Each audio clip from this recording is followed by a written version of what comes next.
Terima kasih Anda masih bersama kami dalam Sapa Indonesia Pagi. Saudara Suharsono, rekan pekerja bangunan Peggy Setiawan saat di Bandung angkat bicara. Suharsono alias Bondol menegaskan Peggy ada di Bandung pada 27 Agustus 2016 atau saat malam peristiwa pembunuhan Vina dan Eki.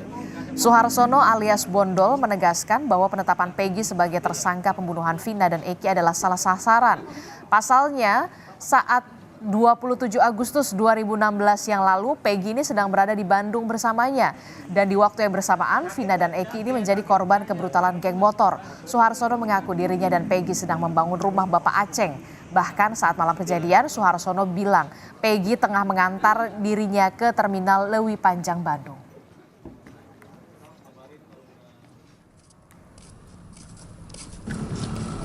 Polisi juga mulai memeriksa Linda, sahabat dari Vina, dalam melanjutan kasus pembunuhan Vina dan Eki yang terjadi 8 tahun yang lalu. Linda, teman Vina, menjalani pemeriksaan sebagai saksi di Polres Cirebon Kota selama 4 jam dan dicecar 30 pertanyaan oleh penyidik. Usai diperiksa, Linda mengaku tidak terlalu dekat dengan Vina dan sedang berada di rumah saat terjadinya pembunuhan. Ia juga menepis kabar terkait dirinya yang diduga disembunyikan oleh pihak tertentu dan mengatakan akan kooperatif mengawal kasus ini.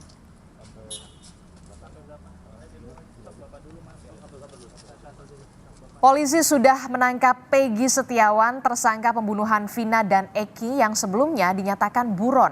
Namun kini polisi meralat bahwa DPO kasus Vina dari 3 orang ini menjadi 1 orang. Bagaimana mengungkap kasus Vina secara terang benderang? Pagi ini kita bahas bersama dengan Profesor Adrianus Meliala yang merupakan guru besar dari Kriminologi Universitas Indonesia. Selamat pagi, Profesor. Selamat pagi, Mbak Danisti. Prof, ini kan kalau kita lihat ya soal DPO yang tiba-tiba fiktif, dikatakan asal sebut dari yang 3 kemudian hanya 1 dan Peggy ini tertangkap.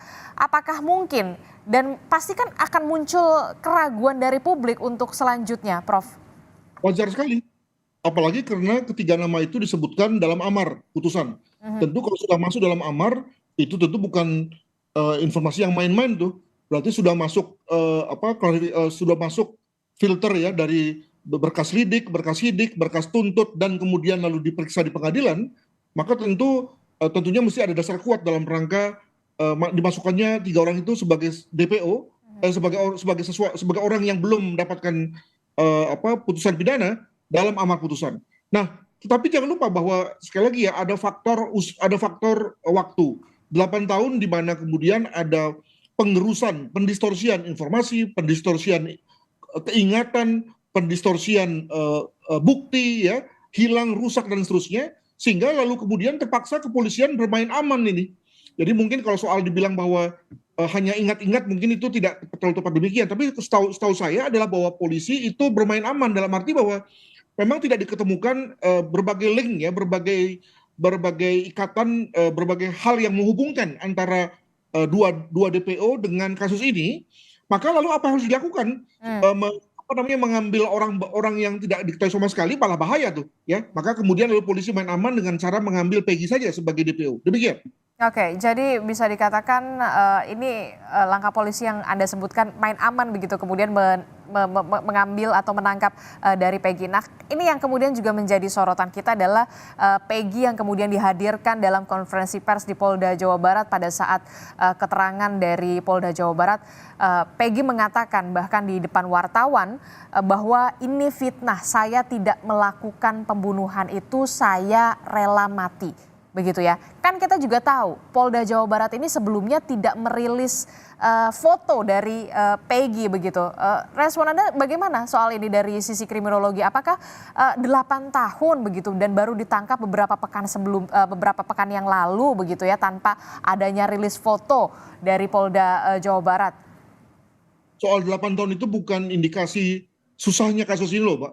Tapi lebih pada karena kepolisian sendiri memang tidak serius, tidak fokus untuk mengungkapnya ya. Jadi dengan kata lain berkasnya ditimbun saja ditumpukan terbawah, barulah ketika viral barulah kemudian diubah-ubah lagi. Dan memang karena kasusnya nampaknya tidak terlalu susah, maka lalu kemudian si Peggy ini langsung segera ditemukan. Jangan lupa bahwa 8 tahun ini juga kemudian menjadikan banyak sekali hal yang masuk dalam kognisi Peggy ya, hal-hal baru, hal-hal yang tidak diketahui sebelumnya. Jadi kita bicara mengenai make up story.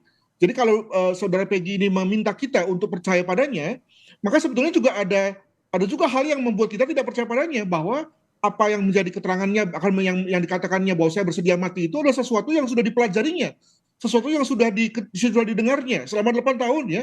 Sehingga kemudian lalu tentu dia juga tahu bahwa polisi mungkin tidak punya bukti kuat yang bisa menjerat dirinya, maka dia ngomong seperti itu. Nah, untuk itu maka daripada kita kemudian menjadikan satu public discourse, maka saya setuju untuk kemudian segera membawa yang bersangkutan ke depan pengadilan, dan biarlah hakim kemudian memeriksanya secara terbuka, berimbang dan fair ya, sehingga kemudian lalu bisa memutus dengan sebaik-baiknya. Oke, tapi wajar nggak sih ketika kemudian salah satu pelaku yang disebut mempunyai peran sebagai otak dari pembunuhan Vina dan Eki ini ketika dihadirkan di depan publik setelah 8 tahun lamanya kemudian buron tanpa rasa bersalah, bahkan kita bisa melihat tatapan dari si Peggy ini, bahkan dia mengatakan dengan lantang dan juga tegas bahwa ini fitnah, saya tidak membunuh, saya bukan pelaku pembunuhan ya. Setelah 8 tahun tentu orang kan sudah belajar, Mbak. Sudah tahu banyak gitu ya. Dulu dia mungkin masih anak-anak, sekarang dia sudah dewasa. Dia sudah belajar, jadi dia tidak lagi murni pada apa adanya. Maka yang kemudian menjadi pegangan Polri adalah apa fakta yang bisa menjeratnya pada hari ini. Harus begitu. Ya. Demikian juga misalnya tadi terkait dengan 2 DPO. Maka tentu menjadi menarik adalah karena 2 DPO ini kemudian tidak ada, maka bagaimana konstruksinya? Kenapa? Karena di awal dikatakan bahwa tindakan ini dilakukan oleh 8 orang plus 3. Ya sekarang kemudian setelah 2 orang ini nggak ada, berarti kemudian konstruksinya dilakukan oleh 8 orang plus 1. Nah itu kan juga tidak gampang bagi kita untuk memahaminya. Nah untuk itu maka ketika nanti kemudian polisi lalu JPU juga memberikan konstruksi baru kepada pengadilan, apakah pengadilan percaya? Nah itu 50-50 tuh. Untuk itu maka ini menarik di pengadilan yang akan digelar kemudian. Begitu. Oke, dan yang kemudian menarik juga saat ini adalah ada nama baru begitu ya. Nama baru dalam arti kata begini, ada nama Suharsono yang kemudian baru muncul ya setelah 8 tahun begitu ya, yang mengaku memang rekan dari Peggy ini dan mengatakan bahwa Peggy pada saat malam kejadian ini berada di Bandung, Jawa Barat begitu, sedang mengerjakan proyek rumah. Ya sekali lagi kalau kita juga diminta percaya terhadap pernyataannya, maka juga ada banyak hal yang membuat kita tidak percaya. Ya, kita yakin bahwa atau kita bisa yakin bahwa yang bersangkutan itu sudah disiapkan, sudah diajar, sudah dilatih untuk bicara seperti itu. Ada banyak sekali kesempatan bagi PH misalnya atau yang lain untuk kemudian mencari orang-orang baru yang bersedia untuk mengatakan sesuatu yang mendukung Peggy. Jangan juga lupa bahwa ada juga saksi lain yang kemudian mengatakan bahwa Peggy itu bersama-sama dia. Jadi ini rame nih ya, dan apakah kemudian lalu hakim itu akan mempercayai yang kita sebut sebagai talking witness ya, witness saksi yang bicara, atau kita bicara mengenai factual witness atau saksi yang memang faktanya begitu ya. Nah, maka kalau kemudian nanti hakim lebih percaya bahwa Peggy terlibat, ya lalu jangan juga masyarakat berpikir bahwa ada apa-apanya, ada orang di baliknya dan seterusnya. Tapi yang kemudian juga menggelitik rasa penasaran saya, ini kan Peggy ini ketangkap ya setelah 8 tahun. Nah dari sisi kriminologi Prof. Adrianus, apakah mungkin kemudian kejahatan ini bisa ditutupi selama 8 tahun? Berarti bisa dikatakan ahli betul ya sosok Peggy ini untuk bersembunyi. Kalau kita lihat Peggy ini bersembunyi di wilayah Bandung, Jawa Barat yang kemudian tidak jauh lah dari Cirebon.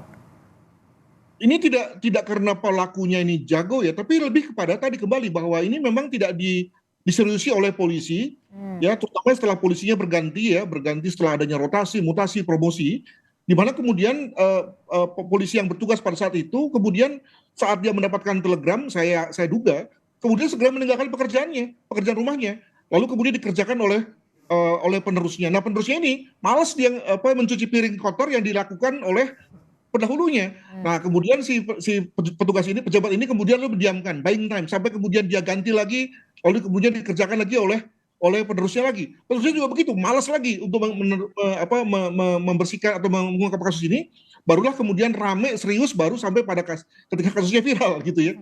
Nah maka pada selama itu pula, maka si Peggy atau yang lain itu kemudian sudah kembali yakin bahwa ini polisi sudah lupa ini ya, kasusnya sudah hilang ini, maka kemudian dia sudah mulai normal, mulai kembali pada mental mapnya yang semula ya, tadinya mungkin dia lari kemana, tapi begitu dia sudah yakin bahwa polisi tidak mencari, maka dia akan kembali ke rumahnya, kembali pada pekerjaannya, kembali pada normal rutin life-nya gitu ya. Nah itulah yang menjelaskan mengenai mengapa Polri bisa dengan mudah mencokoknya dalam beberapa hari saja.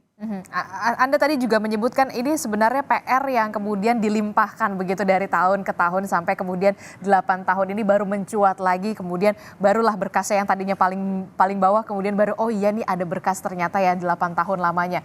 Nah, apa PR selanjutnya dari pihak kepolisian? Jangan sampai oke lah penyidik yang baru ini mengungkap kasus ini, mengusut tapi juga kan apa PR terbesar Polri saat ini dalam mengusut kasus ini untuk juga membuktikan kepada publik kalau memang kita benar-benar serius loh untuk mengungkap kasus ini.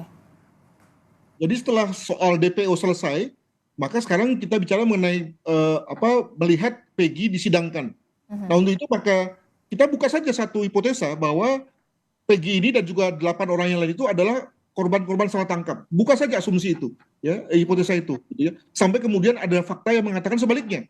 Maka dalam hal itu pihak kepolisian harus serius, ekstra serius tuh menyiapkan satu skenario didukung dengan bukti itu berupa keterangan saksi, keterangan pelaku, mungkin juga ditambah lagi dengan hasil visum dan seterusnya, agar kemudian hakim yakin bahwa memang tidak ada salah tangkap, tidak ada salah prosedur dalam hal ini, dan Peggy adalah pelakunya, dan juga 8 orang yang ya, diantaranya sedang menjalani pidana dan ada satu yang sudah selesai, itu adalah memang pelaku sebenarnya gitu ya. Jadi saya kira jangan juga kita biarkan wacana bahwa polisi salah tangkap itu ada di luaran. Segera kita kembali ke ruang sidang sebagai mekanisme yang kita sepakati sebagai masyarakat dengan formula negara hukum ya, sebagai pihak yang memang akan menyelesaikan hal ini secara sebaik-baiknya. Jadi ya saatnya kemudian ketika dari pihak Peggy ya sudah dibuktikanlah di persidangan, termasuk juga penyidik sampai saat ini juga masih mengumpulkan bukti-bukti kepingan-kepingan yang memang sudah terlupakan begitu ya 8 tahun yang lalu ya Prof ya.